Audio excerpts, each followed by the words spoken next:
வாழ்க்கையில் நம்ம எடுக்கிற முடிவுகள் தான் அதுக்கு மேலே நம்ம வாழ்க்கையை முடிவு செய்யும். Decision should always be binary, either 1 or 0. நான் 1 or 0 முடிவு எடுக்க வேண்டிய நேரம் வந்துடுச்சு. 36 மணி நேரத்துக்கு முன்னாடி.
கேள்விப்பட்டியா? காலங்காத்தால கொலை பண்ணிட்டாங்களா ஒரு பொண்ணை ரயில்வே ஸ்டேஷனில். தெரியும்டா, நாங்கள் தான் இருந்தேன். அது அப்படியே எனக்கு ஸ்ட்ரெயிட் ஆப்போசிட் தான் நடந்துச்சு. இங்கே பார், இவ்வளோ பெரிய கத்தி அந்த பொண்ணில் இந்த இடத்துல ஒரு சீவு சீவிட்டான். அந்த பொண்ணில் அப்படியே கீழே வந்துச்சு.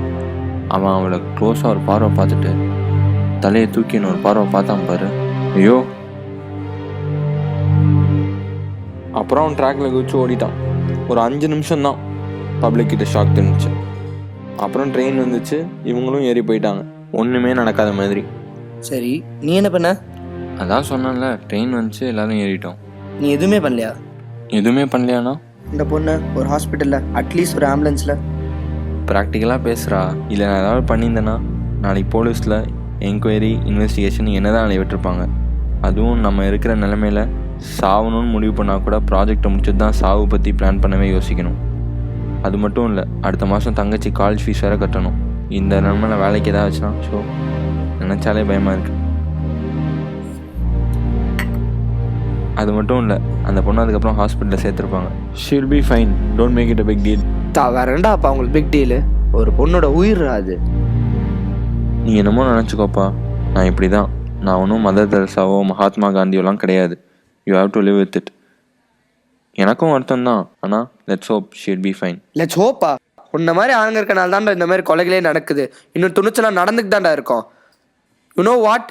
கிரிமினல் அவன் மட்டும் இல்லைடா, நீயும் தான்டா.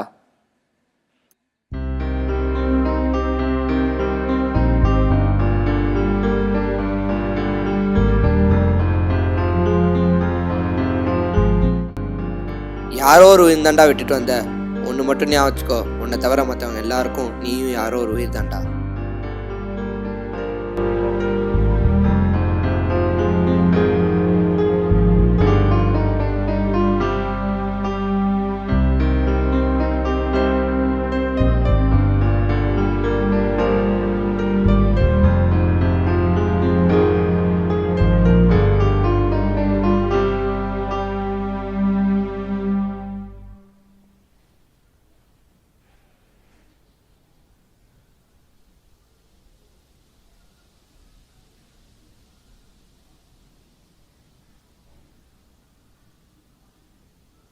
அது நான் உங்களுக்கு மெயில் பண்ணிடுறேன் சார். டேய், லைட் ஆஃப் பண்ணிடுறான்.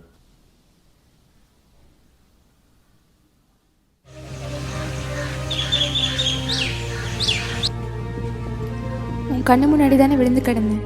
நீ நினச்சா என்னை காப்பாற்றிருக்கலாம். யாரோ ஒரு உயிர் தானே விட்டுட்டு போயிட்டேன். உன்னை ஞாபகம் வச்சுக்கோ. உன்னை தவிர மீதி எல்லாத்துக்கும் நீயும் யாரோ ஒரு உயிர் தான்.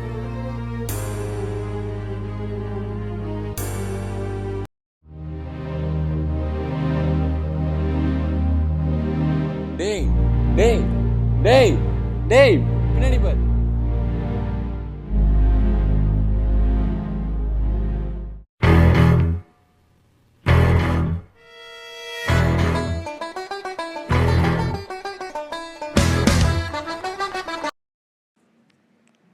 ஹலோ. நியூஸ் பார்த்தியா? அந்த பொண்ணு இறந்துட்டா. இப்போ சந்தோஷம் தானே உனக்கு? சொல்றா.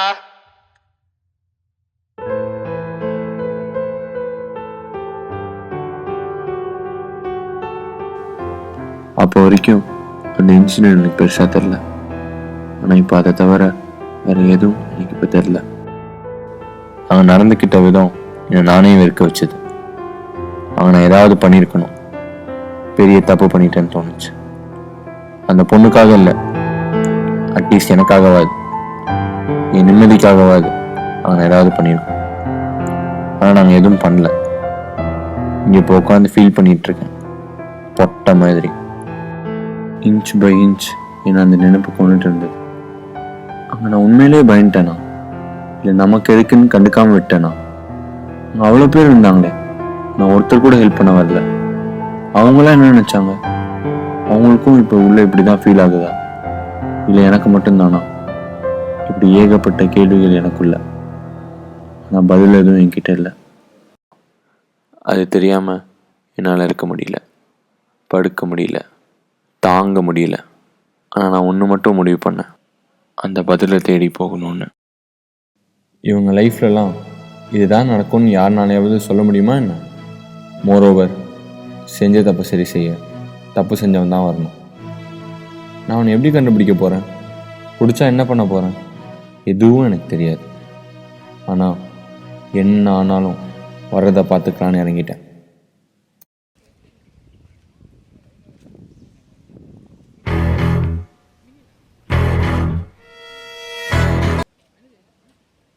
டே கார்த்திக், ஏன்டா இன்னைக்கு ஆஃபீஸ்க்கு வரல? ப்ராஜெக்ட் மீட்டிங் டைம் ஆயிடுச்சுடா. ப்ராஜெக்ட் ரிப்போர்ட்ஸ் ஸ்டேட்டஸ்லாம் வேறு சப்மிட் பண்ணணும்டா. ஹலோ கார்த்திக்.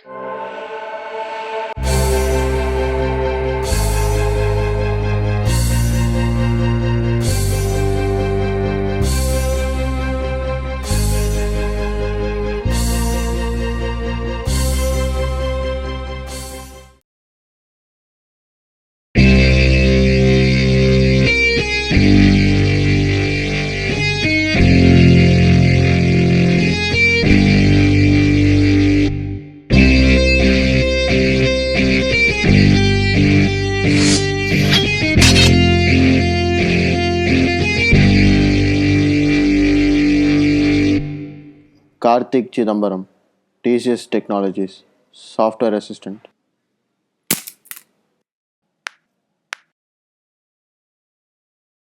பொட்டியை தட்டினோமா, ஏசி ரூமில் உட்காந்தோமா, காசு சம்பாரிச்சோமா, ஆஸ்திரேலியா அமெரிக்கான்னு போய் செட்டில் ஆனோமான்னு எல்லாம் விட்டுட்டு உனக்கு எதுக்குடா அந்த தேவையில்லாத வேலை? அன்னைக்கு உன்னை ரயில்வே ஸ்டேஷனில் பார்த்தேன்டா. பார்க்கும்போது தெரியாமல் தான் உன் கண்ணில் பார்த்துட்டேன். அதான் எதுக்கும் இருக்கட்டுமேனு ஃபாலோ பண்ணேன். மொதல் நாள்லாம் அமைதியாக தான் இருந்தேன். 2வது நாள்லேருந்து என்னவே தேட ஆரம்பிச்சிட்டேன். எந்த தைரியத்தில் என்னை கண்டுபிடிக்க முடியும்னு நீ தேடின? நீ பண்ண பெரிய தப்பு என்ன தெரியுமா? போலீஸ்கிட்ட போகாது. ஆனால் நீ அதை பண்ணாமல் என்ன தேடி என் ஏரியாவுக்கே வந்து இப்படி அடி வாங்கி கிடக்குற. ஏண்டா அன்னைக்கு அத்தனை பேர் இருந்தாங்களே, யாராவது ஒருத்தர் கண்டுக்கிட்டாங்களா? உனக்கு மட்டும் என்ன, அந்த பொண்ணு என்ன அக்காவா தங்கச்சியா? இப்படி அடி வாங்கி வந்து கிடக்குற.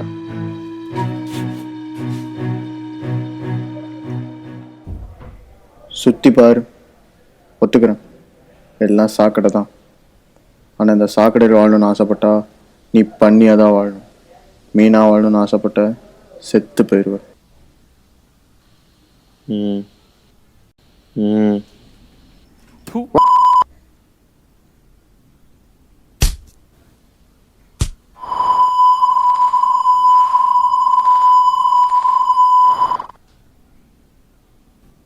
செத்தடா நீ. மைக்கேல், அன்புண்ணா வந்திருக்காரு. இருக்க சொல்லு. உடனே பார்க்கணுமா?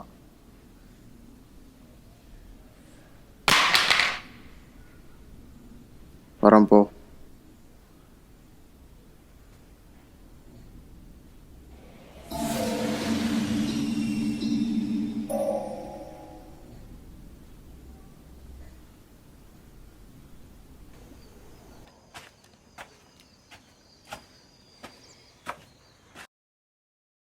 மைக்கேல்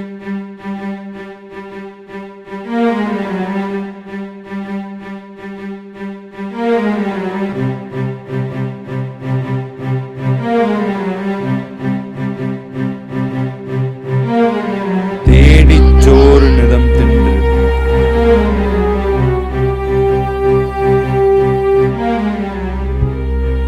பல சின்னஞ்சிறு கதைகள் பேசி மனம் வாடி துன்பமிக உழன்று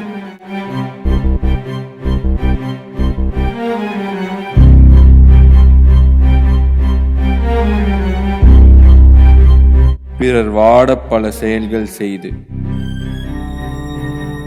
மைக்கேல் நரை கூடி கிளப்பருவம் எய்தி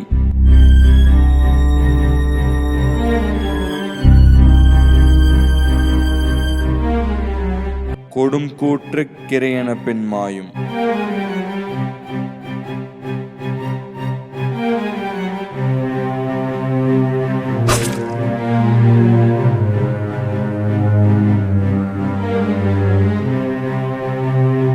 பல வேடிக்கை மனிதரைப் போலே நான் வீழ்வேன் என்று நினைத்தாயோ?